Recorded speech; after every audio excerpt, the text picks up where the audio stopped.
This podcast is called Musicianship Mastery. But have you ever asked yourself, what is musicianship? I'm going to do my best to answer that next. Whether you're a self-taught musician, have a teacher, or you're already a professional, this show is meant to help you with knowledge, mindset, craft, and strategies to improve your overall musicianship so that you can become the best musician you can be, regardless of your goals. Welcome to Musicianship Mastery.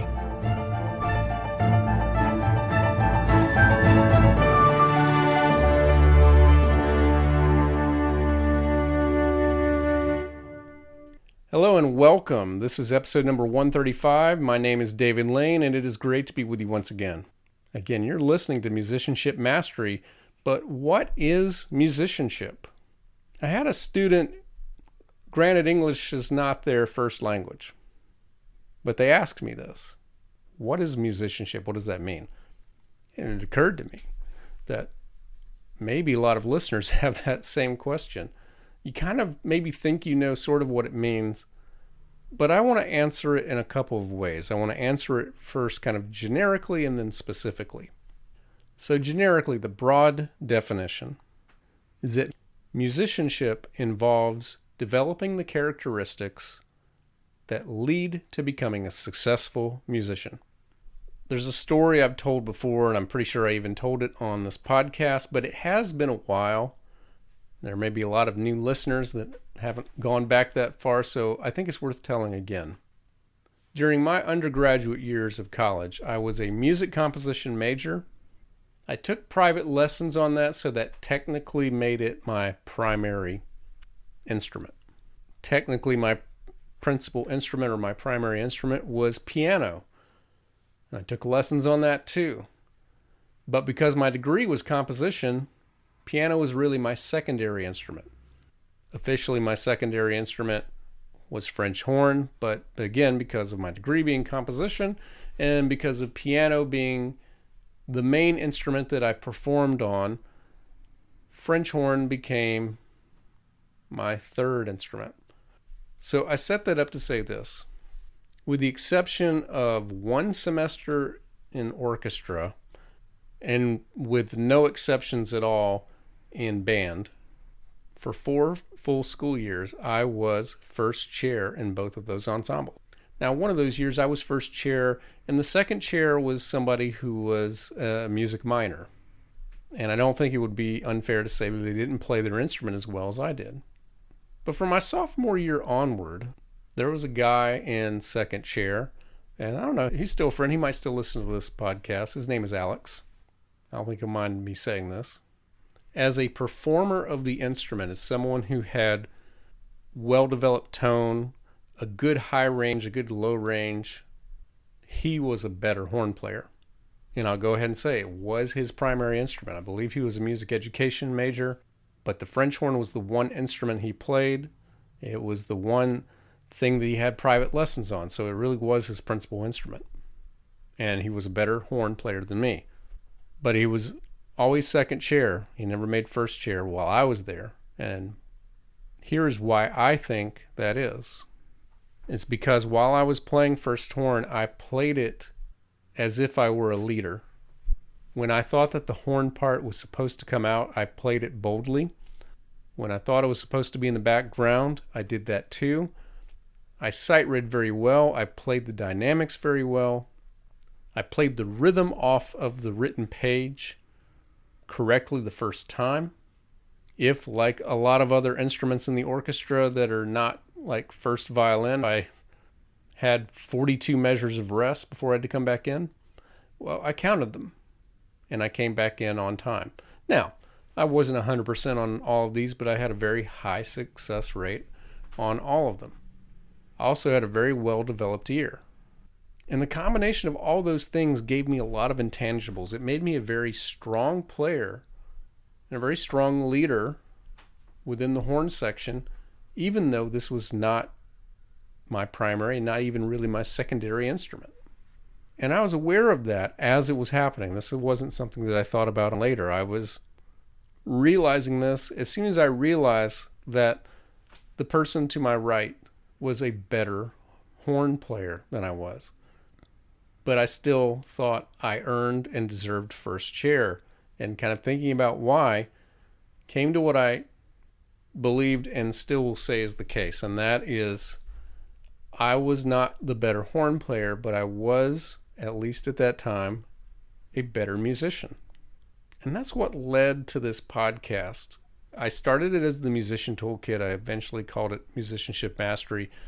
But those tools still matter, and they still are as subtext for this podcast, even if we're not focusing on them. But it's these aspects of musicianship, it's these characteristics that if you develop, the more you can develop well, the more of a great musician you can become. And I've been around, as a conductor, I've been around a lot of players. A lot of times they're young, and they can play their instrument. They can play all of their scales. They can probably play really hard repertoire. But they don't sight read very well. They don't know how it is to play by ear. They would be totally unable to transpose. They don't count written rhythms very well the first time. So I think now is a good time to just review the toolkit list, the original toolkit list of 21 tools. And again, my advice for you is to take time to improve all of them. And you may decide that you really need to focus on 1, 2, or 3 of them.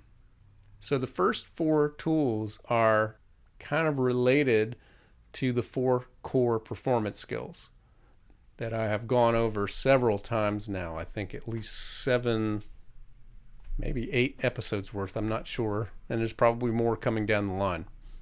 That is the skill of sight reading, playing by ear, the ability to transpose, and the skill of improvisation. So I've gone over those skills quite a bit, but these are the skills that enable you as a performer to handle any situation. So the way I worded the original tool was not necessarily playing by ear, but it is a well-developed ear. But of course, it is the ability to play by ear that we want to apply that to. That means you don't have to have any music in front of you, that you can listen to something, you can play it, you can figure it out by listening. The skill of sight reading allows you to play from a written score something you haven't really practiced and do it well the first time.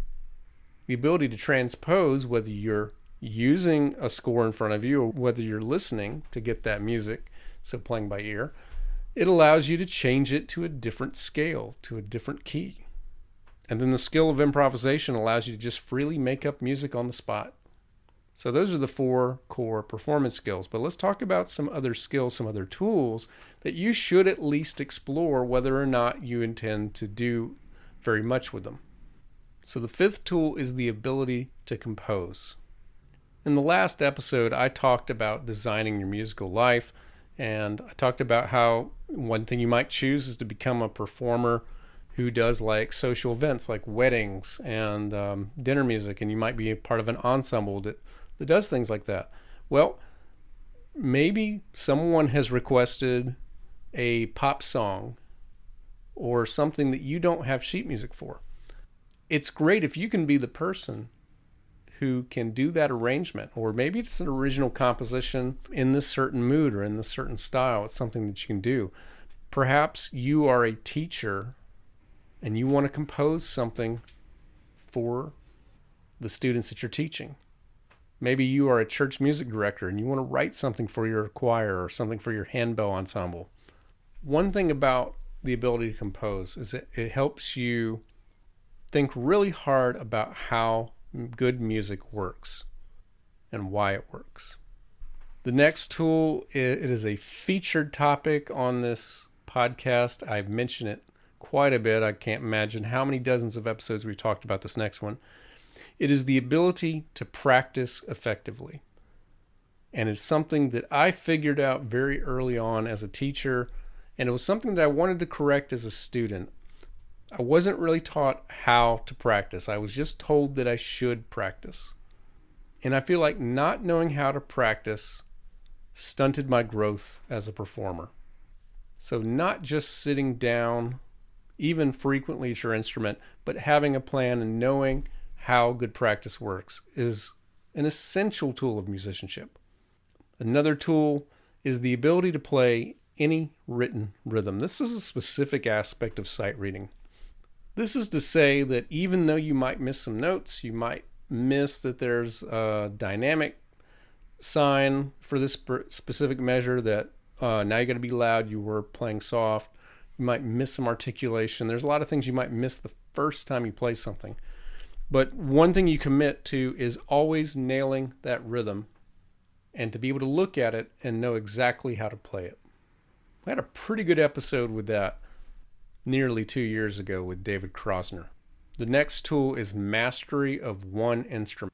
And I'll compare that with another tool, which is experience with multiple instruments. So that is to say, you should explore all kinds of instruments. And that's because one instrument, no matter what you choose, it does not cover the aspect of everything.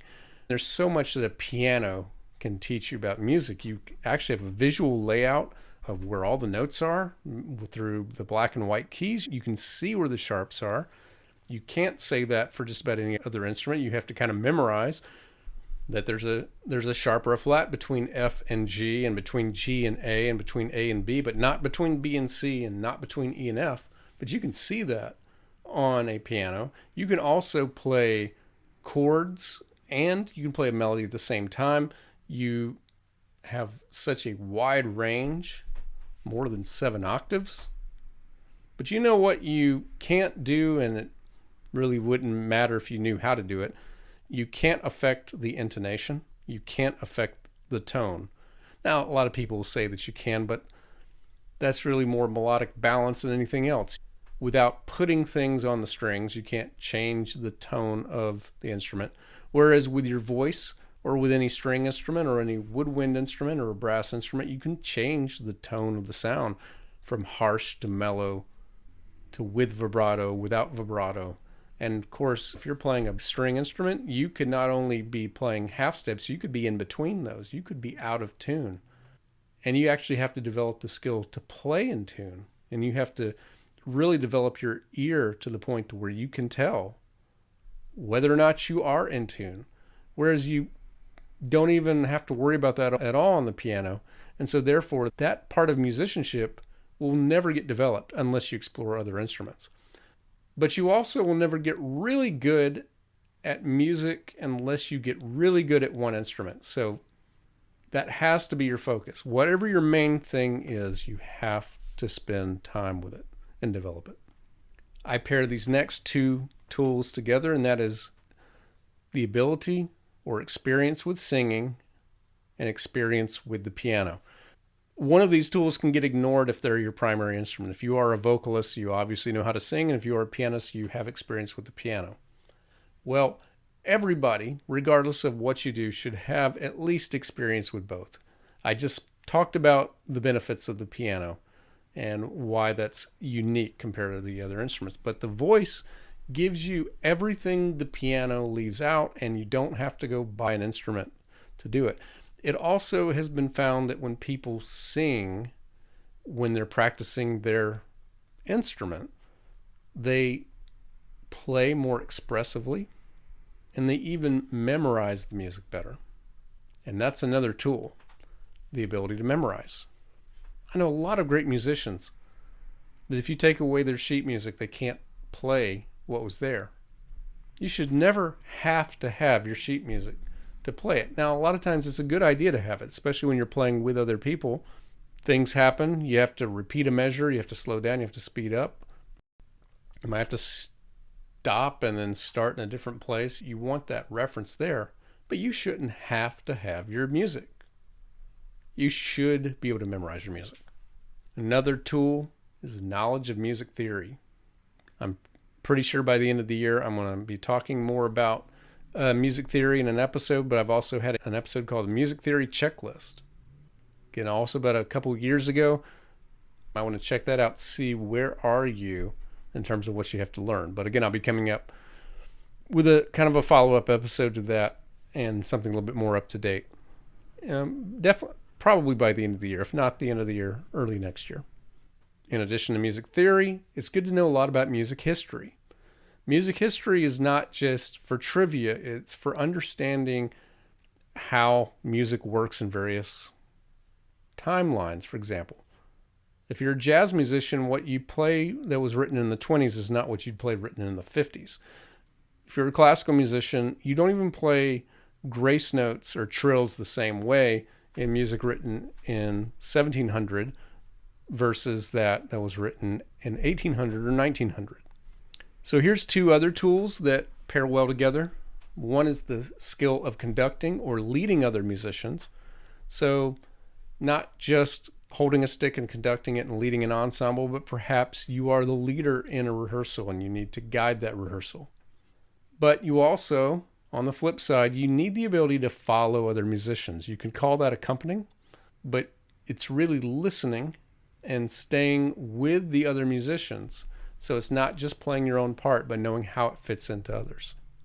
An essential tool to have is that of analytical listening, and I've done a couple of episodes on that. In fact, in 3 episodes, I have advanced musical projects from listening to just one piece. It's an episode that will come out in 3 weeks. But it's hard to grow as a musician if you can't listen to something and learn about the music. It's not enough to just hear the music. You have to learn from what you're hearing. Another tool, I don't talk about this one as much anymore, but I still think it's important, and that is the ability to teach. And again, I like to say up front, that's different from the willingness to teach. I'm not saying you have to be a teacher to be a good musician. That's not true. There's so many good musicians who don't teach. But I feel like there aren't any really good musicians who couldn't teach if they wanted to. And to be able to teach, what you need to be able to do is take what you do and explain it to someone else.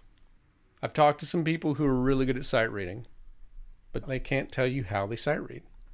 You need to unlock the mystique of what it is that you do, especially if it's something you do well, and be able to tell it to somebody who would like to learn. And that helps you understand how it is you do it. And then there are 2 tools left. I don't really talk about them much anymore. I think you need them to put yourself over the top if you are going to be a professional, if you're trying to make some money, what you'd like to do. I call it experience with studio production and technology. So it's being able to take those digital tools, those recording tools, and to be able to use them the same way you would use your instrument. And then the last one is basic business and marketing skills. So this is the primary reason that I changed the name from the Musician Toolkit to Musicianship Mastery. It's because I was not going to include the topic of music business as more than just an aside on any episode. Because one thing that I learned was that most of you might want to be a professional someday, but what you really want out of this podcast is to help you become a better musician. And so business and marketing skills is an essential tool to have for a professional musician, but it's not something that you need to have to be a dedicated amateur. So back to the question, what is a musician? A musician is someone who has a lot of experience with those tools I just mentioned that all feed into them being the best musician they can be. That's going to wrap up today's episode. I would ask, if you haven't left a review in a long time and you listen especially on Apple Podcasts or Spotify, please go ahead and do that and make sure you leave a 5-star rating. We just want to make this podcast more visible, and definitely share this with a friend. I think this episode can help them understand what the podcast is about, and will hopefully lead them to checking out some more episodes that we've done already and ones that are coming up. We have a new episode out every Monday. So that's going to wrap up today's episode. Whether you're watching or listening, thank you so much for checking this out, and I'll be back with you again next week.